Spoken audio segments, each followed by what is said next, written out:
growing up, I did a lot of composing and I was heavily involved in music, but I never went to an opera and didn't know a thing about the art form. When I went to New York City for undergrad at Juilliard, a friend of mine invited me to go to Tannhäuser with him. And I went and I was just completely blown away um, by the power of the story and the music woven together. I went out and bought the CD the next morning and listened to it obsessively for about a year. Um, and then I got a job ushering at the Metropolitan Opera, and I was able to see hundreds and hundreds of performances of dozens and dozens of different operas. And that's where my desire to become an opera composer really began. Um, and since then, I've written two small chamber operas, and the Hagar is my first big opera, and I hope to continue writing many, many operas because opera composition to me is the most fulfilling and uh, interesting form of creativity. Well, in 2011, I was living in Indiana, and I was doing a lot of work with a conductor friend of mine named Michelle Lauer, who runs one of the biggest church music programs in Indianapolis, Second Presbyterian Church. And we were talking about ideas for possible collaboration, and of course opera came up. And Michelle was looking for new operas based on women from the Bible.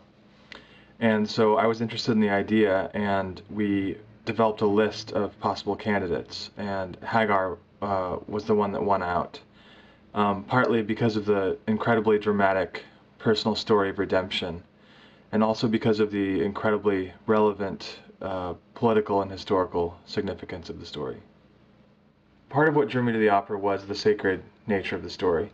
In addition to being a composer and teacher, I'm also an organist and choir master. And so a large part of what I do is sacred music, and it's very important to me. Um, but also the political and cultural historical significance of the story was very appealing to me. This story is the moment when the Jews and the Arabs split off from a common source. Um, Abraham is the father of Ishmael, who becomes the father of the Arabs, and he's also the father of Isaac, who becomes the father of the Jews. So this story is, in a sense, it's the origin of the conflict that we see today in the Middle East. I began thinking about possible librettists for the opera, and the first person to come to mind was Will Dunlap, a family friend. His mother and my grandfather had been colleagues at Purdue University in the English department. And Will is also an accomplished classical cellist and a big opera buff. And so I reached out to Will, and it took some convincing that the story would actually work. These two threads of story that are scattered throughout the book of Genesis.